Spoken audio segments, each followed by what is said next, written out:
Assalamualaikum warahmatullahi wabarakatuh. Halo semuanya, jumpa lagi dengan saya Kang Restu. Apa kabar semuanya? Semoga kalian selalu sehat, baik dan tentunya dimudahkan segala urusannya oleh Tuhan Yang Maha Esa. Amin. Seperti biasa kali ini Kang Restu akan menceritakan sebuah kisah horor. Dan sebelum masuk ke ceritanya, bagi kalian yang belum subscribe, jangan lupa klik tombol subscribe-nya, klik lonceng notifikasinya serta like video ini, agar kalian tidak ketinggalan cerita-cerita menarik dari channel ini. Oke, terima kasih. Dan langsung saja tanpa berlama-lama lagi, bagaimana kisahnya? Ini dia ceritanya. Di sudut kota yang tenang itu, Pak Ramdi menjalankan sebuah warung lamongan yang kini sedang berada di puncak kejayaannya. Setelah bertahun-tahun dia bekerja keras membangun warung lamongan itu, akhirnya kini warung itu dikenal oleh banyak orang, dengan pelanggan setia yang tak pernah bosan menikmati sajian hasil lamongan yang dihidangkannya. Namun kehidupan pribadi Pak Ramdi tidak semulus usahanya. Sejak istrinya meninggal dunia beberapa tahun lalu, hanya dia dan anak tunggalnya Salma yang menghuni rumah sederhana itu. Salma adalah anak perempuan yang cerdas dan juga cantik. Ia kini duduk di kelas 2 SMA. Meski begitu, ada sesuatu yang selalu mengganjal di hati Pak Ramdi. Salma yang ia sayangi dan besarkan sendirian sejak kepergian istrinya tak pernah membantu warung. Sementara saat itu warung sedang rame-ramenya, tapi Salma lebih sibuk dengan kesenangannya sendiri. Hingga tepatnya pada waktu pagi saat Pak Ramdi sedang sibuk menyiapkan bahan-bahan di dapur, Salma pun hanya datang menghampirinya dengan langkah yang santai. "Pak, aku mau jalan sama teman-teman ya. Aku juga minta uang, Pak, buat beli baju," ucap Salma, tanpa sedikit pun menawarkan bantuan di warung yang mulai ramai. Pak Ramdi berhenti sejenak memandangi putrinya dengan senyum lembut. Meski dalam hati ia merasa sedikit kecewa. "Kamu sering sekali minta uang, nak. Apa kamu gak mau bantu bapak di warung? Warung ini juga kan buat kita berdua," tanyanya, berharap mendapat jawaban yang ia inginkan. Salma hanya mengangkat bahu. Kan bapak sudah biasa urus semuanya. Lagi pula aku juga kan masih sekolah, Pak. Nanti kalau sudah lulus aku juga baru bisa bantu. Sekarang aku butuh waktu buat senang-senang dulu, Pak. "Ya sudah, berapa yang kamu butuhkan?" ucap Pak Ramdi. 500.000, Pak, jawab Salma sambil mengacungkan 5 jari, seolah angka itu bukanlah hal yang besar. Saat itu tanpa berpikir panjang Pak Ramdi pun merogoh kantongnya. Dia mengeluarkan beberapa lembar uang yang sudah disiapkannya untuk belanja bahan baku. "Ya sudah, ini, kamu hati-hati di jalan ya. Jangan pulang terlalu malam." "Iya, Pak, kalau gitu aku pergi dulu. Makasih ya," ucapnya dengan senyuman lebar sebelum ia berbalik dan berlari keluar rumah. Pak Ramdi memandang kepergian putrinya dengan hati yang sedikit berat. Ia tak pernah tega menolak permintaan Salma, meskipun ia tahu anaknya ini semakin manja dan tak pernah peduli dengan jerih payah yang ia lakukan di warung. Warung yang menjadi tulang punggung hidup mereka kini tak pernah mendapat perhatian dari Salma. Ia hanya menikmati hasil dari kerja keras ayahnya, tanpa memikirkan betapa lelahnya Pak Ramdi setiap hari. Sehari-hari Pak Ramdi sibuk dari pagi hingga malam, menggoreng ayam, membuat kuah soto hingga melayani pelanggan yang datang silih berganti. Warungnya selalu ramai terutama saat malam tiba. Hingga singkatnya malam itu setelah seharian berjualan, Pak Ramdi pun akhirnya duduk sendirian di teras warungnya. Pikirannya melayang-melayang mengingat masa-masa saat istrinya masih hidup. Dulu semuanya pasti terasa lebih lengkap. Mereka bekerja sama merawat warung ini dari nol hingga menjadi seperti sekarang. Istrinya yang selalu setia mendampinginya, meski harus bekerja keras dan mengorbankan banyak hal demi masa depan Salma, anak satu-satunya. Namun ketika Salma sekarang sudah dewasa, Salma hanya menikmati kesuksesan saja. Tidak pernah membantu bapaknya, ataupun memberikan sedikit kontribusi untuk warungnya itu. Saat itu Pak Ramdi selalu merasa cemas dengan masa depan putrinya. Saat itu ia sedang asik tenggelam dalam pikirannya. Tiba-tiba terdengar drum motor Salma yang baru saja pulang. Ia turun dari motor dengan raut wajah yang bahagia. Tampaknya memang hari itu sangat ia menikmati waktunya dengan teman-temannya. "Pak, aku pulang," sapa Salma. Iya, gimana? Tadi aku pergi ke mall, Pak, sama teman-teman. Oh, ya sudah. Sana kamu pulang saja, jawab Pak Ramdi dengan singkat. Hingga saat itu, singkatnya hari-hari berlalu, Pak Ramdi pun terus bekerja keras di warungnya. Sementara Salma seperti biasa semakin sibuk dengan dunia pertemanannya itu. Setiap kali Pak Ramdi melihat Salma pergi dengan teman-temannya, dia selalu berharap suatu hari nanti Salma ini akan bisa berubah. Tidak hanya bisa membuang-buang uang dari kerja kerasnya. Sementara saat itu pelanggan di warung pun terus berdatangan, yang membuat Pak Ramdi selalu kewalahan ketika melayani para pelanggan yang datang. Namun usut punya usut, setelah bertahun-tahun menjalani kehidupan yang penuh perjuangan, tetapi kesuksesan warung Lamongan milik Pak Ramdi ini seolah datang dengan tiba-tiba. Tidak ada yang pernah tahu bahwa di balik kesuksesannya itu tersimpan sebuah rahasia kelam yang hanya diketahui oleh dirinya sendiri. Sebuah rahasia yang tidak pernah ia ceritakan, bahkan kepada mendiang istrinya, Bu Hiro, yang kini sudah lama pergi meninggalkannya. Hingga singkatnya malam itu warung Lamongan Pak Ramdi telah sepi. Pelanggan terakhir sudah pulang dan dia pun bersiap untuk menutup warung.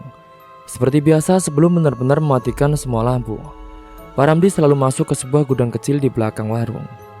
Gudang itu tidak seperti ruangan penyimpanan biasa. Di salah satu sudutnya terdapat sebuah tempat sederhana yang ditutupi kain hitam dengan beberapa barang persembahan yang sudah usang.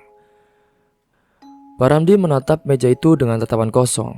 Di dalam hatinya ada perasaan bersalah yang semakin lama semakin besar. Namun semuanya sudah terlambat untuk berbalik. Sosok gaib yang dulu pernah menolongnya kini menjadi bagian dari hidupnya. Sesuatu yang tak bisa ia lepaskan begitu saja. Sudah 10 tahun berlalu, gumamnya dengan menundukkan kepala.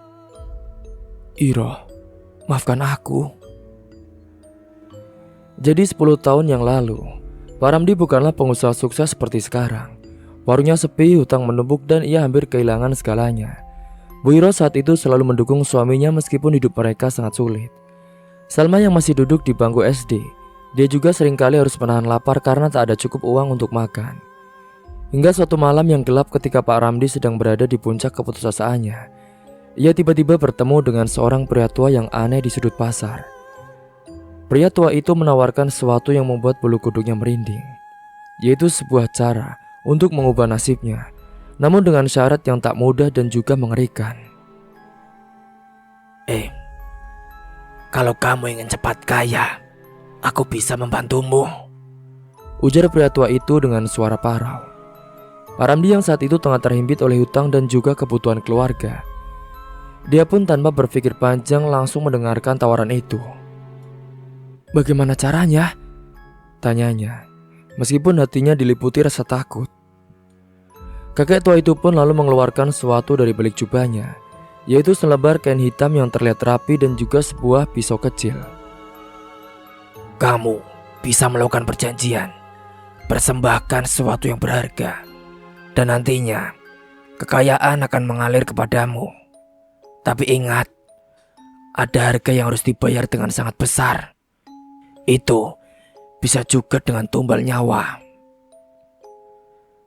Tanpa benar-benar mengerti konsekuensinya, Pak Ramdi hanya mendengarkan ucapan itu. Lalu dia melakukan ritual yang diminta. Saat itu ia tidak menyadari bahwa pengorbanannya itu akan mengarah pada kematian orang yang paling ia cintai, yaitu istrinya sendiri. Sebulan setelah perjanjian itu, tiba-tiba istrinya jatuh sakit. Awalnya hanya demam biasa, namun lama-kelamaan penyakitnya semakin parah, hingga akhirnya istrinya pun meninggal dunia secara tiba-tiba. Padahal itu disebabkan oleh pesugihan yang ia lakukan, karena sosok itu ternyata minta tumbal dari orang terdekatnya. Mendengar kematian istrinya, Pak Ramdi selalu merasa hancur. Namun saat waktu itu tak lama setelah kematian istrinya, keajaiban-keajaiban pun terjadi. Warung yang dulu sepi mendadak menjadi ramai, dan tiba-tiba uang pun mulai mengalir tanpa henti. Kesuksesan yang selama ini diimpikannya akhirnya tercapai, namun dengan harga yang sangat mahal ataupun mengganti nyawa istrinya. Setiap tahun sejak saat itu Pak Ramdi harus memberikan persembahan kepada sok gaib yang dulu membantunya. Bukan lagi dengan nyawa, melainkan dengan sesuatu yang lain. Sekarang hanya dengan 1 ekor sapi utuh yang dikirimkan ke lokasi tertentu oleh orang suruhannya. Malam ini, setelah bertahun-tahun berlalu, ritual tahunan itu kembali menghantui pikirannya. Pak Ramdi pun berjalan pelan keluar dari gudang, menutup pintu dengan hati-hati dan lalu kembali ke rumahnya. Hingga singkatnya saat ia tiba di rumah, Salma pun ternyata sudah tertidur di kamarnya. Meski tampak hidup bahagia dan selalu mempunyai segalanya, Pak Ramdi tahu bahwa hubungan mereka kian renggang. Salma kini semakin jauh dari dirinya, semakin sibuk dengan dunia remaja yang penuh kesenangan. Ia juga tak tahu apa yang harus dilakukan agar Salma bisa menghargai hidup lebih baik. Dan pada keesokan paginya, saat itu Pak Ramdi menerima telepon dari orang suruhannya, yaitu Sarman, yang sudah lama dipercaya untuk mengurus persembahan tahunan itu. Pak Ramdi, sapinya sudah siap Pak. Besok malam saya antar ke tempat biasa ya, ucap Sarman, seolah-olah ini adalah pekerjaan yang sangat biasa baginya. Pak Ramdi pun mengangguk meskipun tahu Sarman tak bisa melihatnya. Iya, kalau gitu pastikan semuanya sesuai rencana. Jangan sampai ada yang tahu. Ingat. Tenang saja Pak, ini sudah bertahun-tahun kita lakukan. Tidak akan ada masalah. Setelah menutup telepon, perasaan berat di hati Pak Ramdi pun semakin terasa. Setiap kali ia harus menjalani ritual ini, terbayang-bayang rasa bersalahnya yang semakin menumbuh. Tetapi saat itu ia tidak punya pilihan lain. Ia sudah terikat dengan perjanjian ini. Jika ia berhenti, bukan hanya kesuksesannya saja yang akan lenyap, tetapi mungkin saja sesuatu yang lebih buruk akan terjadi. Malam hari pun telah tiba. Pak Ramdi duduk di teras rumahnya, menatap langit yang penuh bintang. Pikiran tentang Salma dan masa depan gadis itu terus menghantui di benaknya. Hingga saat itu Sarman pun datang tak lama setelahnya dengan sebuah truk besar yang membawa sapi untuk persembahan. Dengan cekatan ia menurunkan sapi itu dan menuntunnya ke sebuah tempat terpencil di pinggiran kota, di mana biasanya dia melakukan ritual tahunan itu. Pak Ramdi mengikutinya dari belakang dengan membawa beberapa barang lain yang diperlukan untuk melakukan ritual persembahan. Tepatnya di depan pohon besar di belakang gua. Ketika mereka sudah sampai di lokasi, suasana saat itu terasa sangat sunyi dan menyeramkan. Hanya suara angin yang terdengar dan sekali suara sapi yang melenguh. Di depan mereka sudah berdiri pohon besar yang sudah tua, dikelilingi kabut tipis yang di tempat itulah perjanjian pertama kali dibuat dan di sanalah persembahan selalu diberikan. Pak Ramdi, sudah siap? Tanya Sarman sambil mengikat sapi itu di dekat pohon besar. Pak Ramdi mengangguk pelan. Ia pun meraih sebuah pisau kecil dari dalam tasnya, lalu melangkah maju ke depan meja yang sudah disiapkan. Dengan tangan gemetar ia menancapkan pisau itu ke tanah di depan pohon dan mulai melafalkan mantra yang dulu diajarkan oleh kakek tua yang pertama kali memberinya tawaran ini. Suara mantra itu bergema di sekitar mereka, dan tak lama kemudian angin bertiup dengan kencang. Sosok gaib yang selalu datang setiap tahun kini muncul di hadapan mereka. Samar-samar terlihat di balik kabut itu. Kamu sudah menepati janjimu. Suara makhluk itu terdengar dari balik kabut. Tapi ingat, waktumu akan semakin menipis. Akan ada hari di mana kamu harus membayar lebih dari sekedar sapi. Pak Ramdi pun menunduk. Aku tahu, tapi tolong beri aku lebih banyak waktu. Anakku Salma, dia belum siap. Makhluk itu pun tertawa pelan. Kamu sudah tahu aturan mainnya kan? Nikmati waktumu yang tersisa. Tahun depan, mungkin bukan hanya sapi saja yang kau harus serahkan, tapi juga nyawa manusia orang terdekatmu. Suara tawa makhluk itu semakin lama semakin memudar, bersamaan dengan hilangnya sosok di balik kabut. Pak Ramdi berdiri diam di tempatnya dengan perasaan cemas dan ketakutan membanjiri dirinya. Apakah benar suatu hari nanti ia harus membayar lebih dari sekedar sapi? Dengan hati berat saat itu, Pak Ramdi dan Sarman pun pulang meninggalkan tempat itu. Setelah melakukan ritualnya yang sudah selesai. Beberapa bulan setelah persembahan sapi terakhirnya, kini hidup Pak Ramdi berjalan seperti biasa, atau setidaknya terlihat begitu di mata orang lain. Warung lamongannya tak ramai, pelanggan setia datang silih berganti dan kesuksesannya seolah tak tergoyahkan. Namun di balik kemewahan itu yang ia tunjukkan kepada pelanggan, hati Pak Ramdi selalu dibayang-bayangi rasa takut yang semakin hari semakin mencekam. Sosok perjanjian gaib yang telah memberinya kekayaan dan kemakmuran mulai menuntut lebih. Dan sekarang ketakutan terbesar dari Pak Ramdi adalah bahwa Salma, putri tunggalnya, akan menjadi tumbal berikutnya. Malam itu ketika semuanya sudah sunyi, Pak Ramdi duduk termenung di teras rumah, memikirkan tentang pertemuannya dengan sosok perewangannya itu beberapa bulan lalu yang tak henti-hentinya mengganggu tidurnya. Ia tahu waktunya semakin sedikit. Dengan bayangan dan suara makhluk itu yang mengancam bahwa persembahan tahun depan ia harus menyerahkan lebih dari sekedar sapi. Dia harus memberikan nyawa manusia yang saat itu terus terngiang-ngiang di telinganya. "Anakku, Salma," lirih Pak Ramdi. Wajahnya pucat dan penuh kecemasan. Ia tak bisa membiarkan Salma menjadi korban. Namun dia juga tahu tak ada jalan keluar mudah dari perjanjian yang telah ia buat selama bertahun-tahun. Hingga suatu malam dalam putusasaan yang sudah mendalam, Pak Ramdi kemudian memutuskan untuk mencari bantuan. Ia pun teringat pada sok kakek tua yang dulu memberinya jalan menuju kekayaan. Meskipun kakek tua itu telah lama menghilang, Pak Ramdi tahu bahwa pria tersebut bukan orang biasa. Kakek tua itu adalah dukun yang memiliki kekuatan besar, dan memang hanya dia yang mungkin bisa menolongnya kali ini. Dengan semangat dan tekad yang bulat, Pak Ramdi pun pergi mencari kakek tua itu. Ia menyusuri seluruh sudut-sudut kota dan desa, hingga akhirnya ia menemukan kembali kakek tua tersebut di pasar tua, di tempat yang sama seperti pertama kali mereka bertemu. Kamu datang lagi," ucap suara pria tua itu yang terdengar pelan namun tajam, seolah-olah sudah tahu maksud kedatangan dari Pak Ramdi. Pak Ramdi pun saat itu dengan wajah yang penuh ketakutan, dia mendekati kakek tua itu. "Kek, tolong bantu aku, Kek. Aku sudah memenuhi semua syarat. Aku juga sudah memberikan tumbal yang kamu minta. Tapi kenapa sekarang sosok itu minta lebih, Kek? Mereka ingin anakku. Aku tidak bisa membiarkan itu terjadi, Kek." Kakek tua itu pun hanya tersenyum tipis. "Kau tahu kan, sejak awal kau sudah masuk dalam permainan yang tidak bisa kamu hentikan.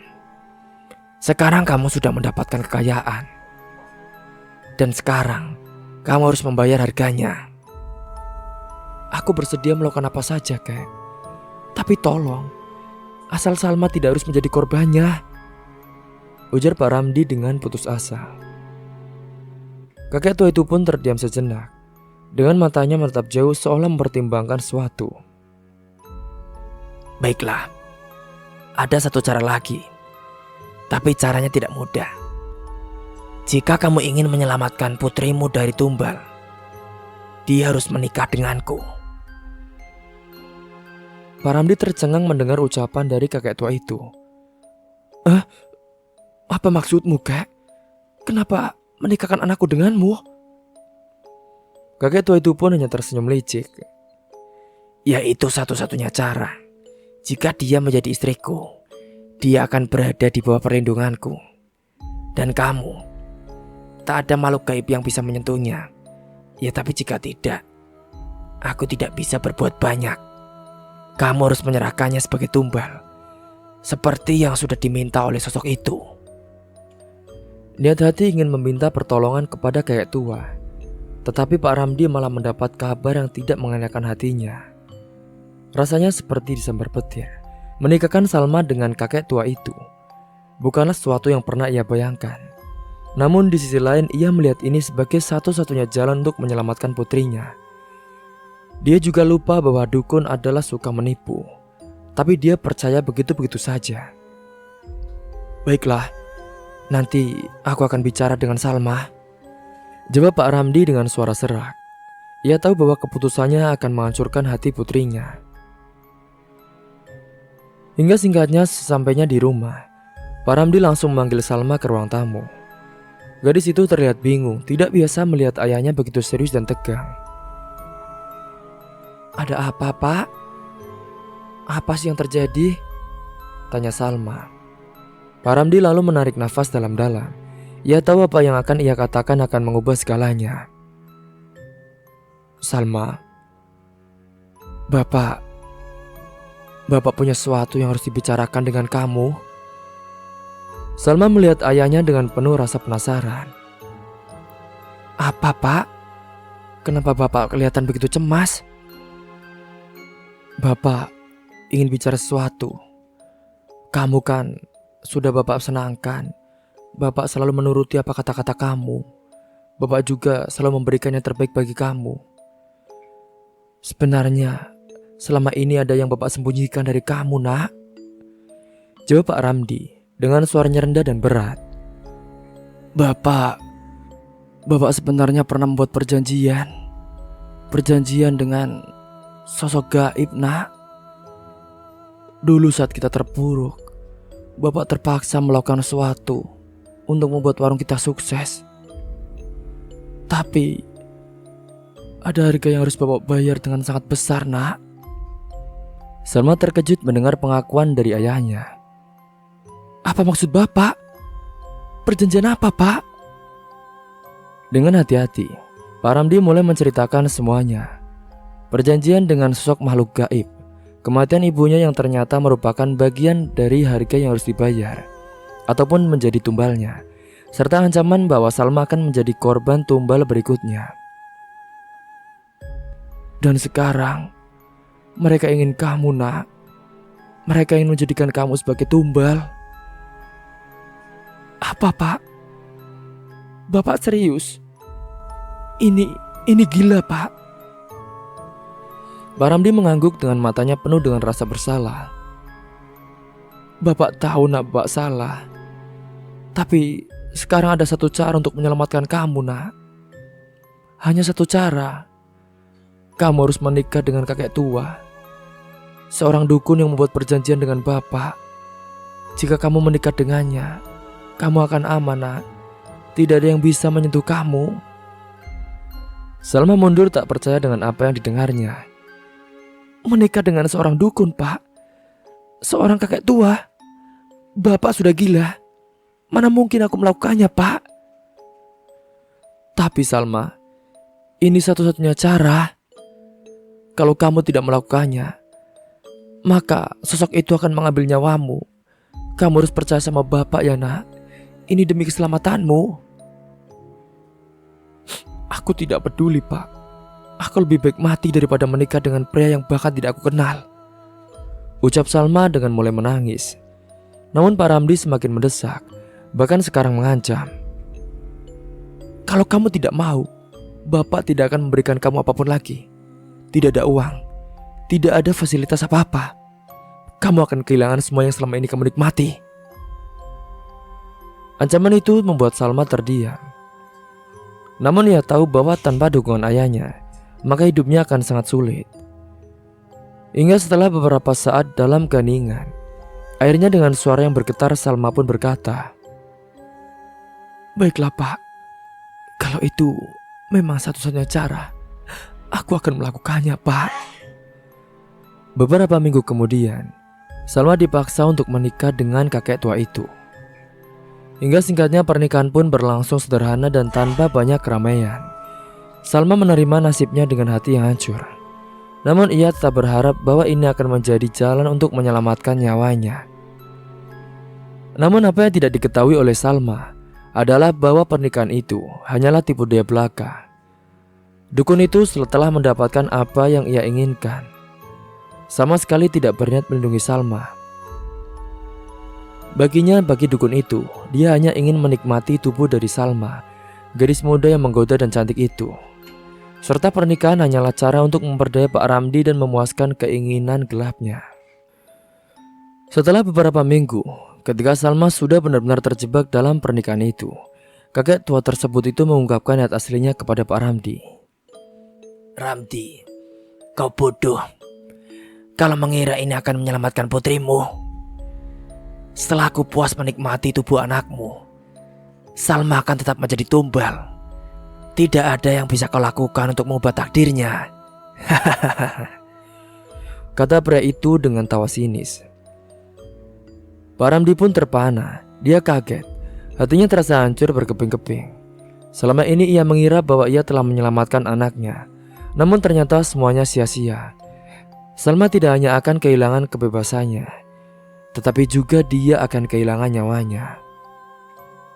"Tapi Kek, aku mohon, jangan ambil Salma," kata Pak Ramdi dengan suara yang penuh dengan putus asa. Namun kakek tua itu hanya tertawa semakin keras. Perjanjian adalah perjanjian, Ramdi. Kau sudah memilih jalan ini sendiri. Rasakan. Hingga akhirnya hari yang ditakuti oleh Pak Ramdi pun akhirnya tiba. Hari persembahan tahunan. Namun berbeda dengan tahun-tahun sebelumnya. Kali ini segala sesuatunya terasa lebih mencekam. Sudah berminggu-minggu sejak pernikahan Salma dengan kakek tua itu. Dan sejak saat itu hidup Pak Ramdi penuh dengan teror. Sosok gaib yang dulu memberinya kekayaan kini tidak lagi tenang. Ia marah dan kecewa, serta terus menghantui hari-hari dari Pak Ramdi. Semua dimulai ketika setelah pernikahan Salma. Seolah-olah ada sesuatu yang tak beres sejak awal. Sosok gaib yang selalu menuntut persembahan tahunan itu kini muncul lebih sering di mimpi-mimpi Pak Ramdi, tetapi dengan wujud yang semakin menakutkan. Tidak lagi hanya berupa bayangan samar, melainkan sosok yang besar, gelap dan juga penuh amarah. Malam-malam Pak Ramdi dipenuhi dengan bisikan-bisikan menakutkan yang bergaung di telinganya. Ramdi, kau melanggar aturan. Kau melanggar perjanjian denganku. Aku tidak pernah mengizinkan pernikahan itu, ucap sosok itu. Pak Ramdi mencoba melawan rasa takutnya setiap kali sosok itu muncul. Dia hanya bisa menggumamkan janji yang diberikan oleh dukun tua itu. Tapi Salma akan tetap menjadi tumbal. Dukun itu telah berjanji dia akan mengantarkan Salma untukmu. Kamu sabar, hanya tunggu waktu. Namun setiap kali sosok gaib itu mendengar kata-kata tersebut, anehnya teror-teror semakin meningkat. Sosok itu tidak menerima alasan apapun. Malam demi malam warung Lamongan Pak Ramdi pun mulai sepi. Pelanggan yang dulunya ramai tiba-tiba menghilang. Tidak ada lagi tawa atau hiruk-pikuk di warung yang dulu selalu dipadati oleh orang-orang. Tidak hanya itu saja, satu persatu usaha dan keberuntungan yang dimiliki oleh Pak Ramdi mulai runtuh. Pasokan bahan makanan tiba-tiba sulit didapat. Karyawan yang sudah bertahun-tahun bekerja untuknya juga mulai mengundurkan diri tanpa alasan yang jelas.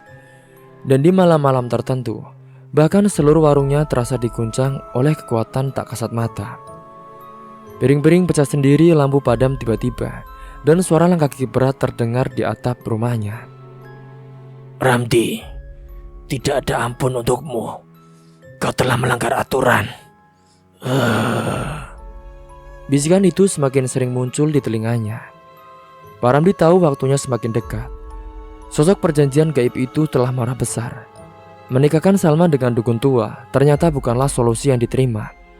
Dukun tua itu seperti yang akhirnya disadari oleh Pak Ramdi, hanya memanfaatkan Salma sebagai budak pemuas nafsu, tanpa niat untuk benar-benar menyerahkannya sebagai tumbal. Setiap kali Pak Ramdi mencoba bertanya kepada dukun tua itu tentang janji untuk menyerahkan Salma sebagai tumbal, jawabannya selalu penuh teka-teki dan juga menyesatkan. Sabar, nanti waktunya akan tiba. Salma akan menjadi tumbal padanya, jawab dukun itu dengan senyum dingin. Senyum yang kini disadari oleh Pak Ramdi sebagai tipu daya belaka. Hingga akhirnya hari persembahan pun telah tiba. Pagi itu Pak Ramdi duduk di warung yang kini hampir kosong. Di sekitar dirinya tumpukan piring pecah, meja-meja yang berdebu dan perabotan yang mulai rusak menjadi pemandangan yang sangat berbeda dari beberapa bulan lalu, ketika warung ini masih penuh dengan kehidupan. Ia tahu malam nanti akan menjadi penentu nasib hidupnya. Tepat saat matahari mulai tenggelam, teror-teror mencapai puncaknya. Sosok gaib itu tidak lagi sekedar muncul di dalam mimpi ataupun sekedar suara-suara bisikan. Ia sekarang mulai menampakkan dirinya di dunia nyata. Di hadapan Pak Ramdi, bayangan besar itu melayang di tengah-tengah warung dengan mengeluarkan suara raungan marah yang membuat seluruh bangunan bergetar. Ramdi, kau benar-benar bajingan. Kamu sudah melanggar perjanjian. Rasakan akibatnya. Suaranya begitu menggema hingga membuat Pak Ramdi tersungkur ke lantai. Tapi aku tidak bermaksud untuk mengingkari perjanjian itu. Karena dukun itu bilang nanti Salma akan menjadi tumbalnya, ujar Pak Ramdi. Sosok itu mendekat dengan wujudnya semakin jelas. Dengan berwajah hitam pekat, matanya merah menyala serta taring-taring tajam yang sangat mengerikan. Salma bukan untukku. Kau telah menyerahkannya pada dukun tua itu untuk kepentinganmu sendiri. Aku tidak menerima pernikahan itu. Kau sudah menipuku. Kau tahu kan, kau nikahkan itu agar dia selamat dariku. Tapi aku tidak tahu. Kumohon, berilah aku waktu. Tolong. Namun sosok gaib itu tidak menghiraukan permintaan Pak Ramdi. Kini amarahnya telah memuncak, dan satu-satunya cara untuk meredakan amarah itu adalah dengan mendapatkan tumbal yang lebih berharga, sesuatu yang lebih besar dari sekedar sapi atau bahkan Salma. Hingga sekarang sosok perjanjian itu pun beralih. Dia menginginkan nyawa dari Pak Ramdi sendiri. Hingga saat itu satu demi satu, benda-benda di warung itu mulai terangkat ke udara dan terlempar ke segala arah. Waktumu sudah habis, Ramdi. Pak Ramdi tahu bahwa usahanya kini telah hancur. Semua yang telah ia bangun dengan harga yang begitu mahal, nyawa istrinya, kebahagiaan anaknya kini tak lagi berarti. Teror ini pun menghancurkan semuanya dalam sekejap. Saat diteror itu Pak Ramdi berusaha bangkit dan lari dari warung. Tapi kekuatan tak kasat mata itu menarik tubuhnya dengan paksa kembali ke dalam. Kau tidak bisa lari kemana-mana, Ramdi. Hari ini, kamu adalah persembahanku. Dengan kekuatan luar biasa, tubuh Pak Ramdi dihembaskan ke dinding, lalu diangkat tinggi-tinggi di udara. Darah pun mulai keluar dari sudut mulutnya. Tubuhnya terasa remuk oleh kekuatan gaib itu. Ini tidak mungkin, rintih Pak Ramdi dengan kesakitan. Namun sosok itu tidak memberikan ampun sedikit pun. Dalam sekejap tubuh Pak Ramdi ditarik dengan keras hingga terdengar suara tulang yang patah. Ceritanya menggema di udara. Namun di tengah jeritan itu, makhluk itu pun tertawa puas karena akhirnya dia telah mendapatkan tumbal yang sangat seimbang. Kamu adalah tumbalku, Ramdi. Kamu telah membayar dengan darahmu sendiri. Di tengah kegelapan malam itu warung Pak Ramdi pun runtuh. Tubuhnya tergeletak di tengah reruntuhan, sudah tidak lagi bernyawa. Darah pun mengalir di lantai sementara suara tawa menyeramkan menghilang bersama kabut yang perlahan menyelimuti area tersebut. Ketika waktu pagi menjelang, warga sekitar menemukan warung Lamongan yang dulu makmur itu kini hanya tersisa puing-puing.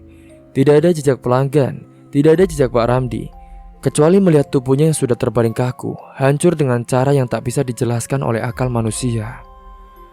Setelah kematian Pak Ramdi yang misterius dan penuh teror, warga desa akhirnya memutuskan untuk tidak lagi mempertahankan warung Lamongan yang dulu berjaya itu. Semua yang berhubungan dengan warung tersebut kini dipenuhi oleh kesan suram dan tahayul. Runtuhnya warung itu dan kematian mengerikan Pak Ramdi menyisakan trauma mendalam bagi masyarakat setempat. Saat itu Pak Lurah pun mengadakan musyawarah desa. Mereka berbicara panjang lebar tentang apa yang harus dilakukan dengan bangunan warung itu.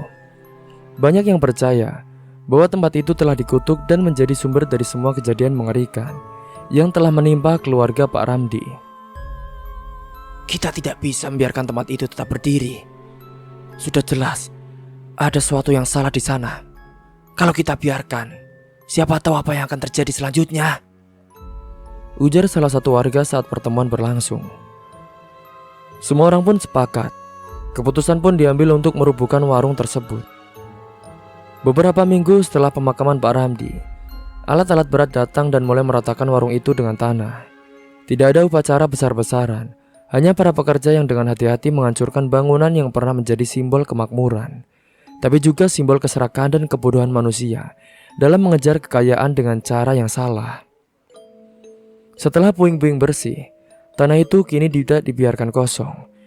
Desa memutuskan untuk membangun lapangan olahraga di sana, agar setidaknya ada sesuatu yang bermanfaat bagi generasi muda. Lapangan itu kini menjadi tempat bermain bagi anak-anak. Dan cerita kelam tentang warung Pak Ramdi pun mulai terlupakan oleh mereka yang lebih muda. Namun meski desa mulai kembali normal, nasib Salma, anak sematawayang dari Pak Ramdi, Semakin hari semakin memprihatinkan. Setelah pernikahan paksa dengan dukun tua itu, hidup Salma berubah menjadi neraka. Ia yang dulu hidup dengan fasilitas mewah di bawah kekayaan ayahnya, kini terperangkap dalam rumah yang suram dan pengap, tanpa pernah melihat sinar matahari. Dukun tua itu yang awalnya menjanjikan perlindungan bagi Salma, ternyata hanya memanfaatkannya untuk ritual-ritual gelap yang lebih mengerikan daripada yang pernah dibayangkan oleh Pak Ramdi. Selain Salma dijadikan budak pemuas nafsu bagi dukun tua itu, tapi juga sebagai bagian dari ritual magis yang semakin hari semakin brutal. Salma yang dulu dikenal ceria, kini berubah menjadi gadis yang kurus dan kering. Matanya yang dulu bercahaya kini menjadi kosong. Tubuhnya yang sehat, kini tinggal tulang dan juga kulit. Makanan yang diberikan kepadanya sangat minim, hanya cukup untuk membertahan hidup agar dukun itu bisa melanjutkan ritual-ritualnya. Di dalam rumah tua itu yang menyeramkan, Salma juga sering mendengar dukun tua itu menggumamkan mantra-mantra sambil mengoleskan darahnya ke alat-alat ritual. Setiap kali Salma disakiti, darahnya diambil dan dijadikan campuran dalam ramuan yang digunakan oleh dukun itu untuk memperkuat ilmu hitamnya. Dia percaya bahwa semakin banyak darah gadis muda yang diambil, semakin besar kekuatan yang akan ia peroleh. Bahkan setiap malam Salma ini menangis dalam kesendirian. Dia tidak pernah mengira hidupnya akan berakhir seperti ini. "Pak, kenapa Bapak tinggalkan aku?" bisiknya liris setiap malam. Salma sangat merindukan kasih sayang orang tuanya. Hingga waktu pun terus berlalu dan kondisi Salma semakin memburuk. Tubuhnya tidak lagi kuat menahan siksaan fisik dan mental yang terus menerus. Dia tahu bahwa kini akhir hidupnya sudah dekat. Hingga tepatnya pada suatu malam setelah ritual yang paling kejam yang pernah dialami, Salma pun jatuh pingsan di lantai rumah dukun tua itu. Nafasnya terengah-engah dengan tubuhnya tak lagi sanggup bergerak. Dukun tua itu lalu melihat tubuh Salma yang tak berdaya dengan senyum licik. Baginya ritual sekarang sudah hampir sempurna. Dia sudah mendapatkan apa yang dia inginkan dari Salma. Tanpa rasa belas kasihan, dia pun meninggalkan tubuh Salma tergeletak di sana sampai menunggu ajal menjemputnya.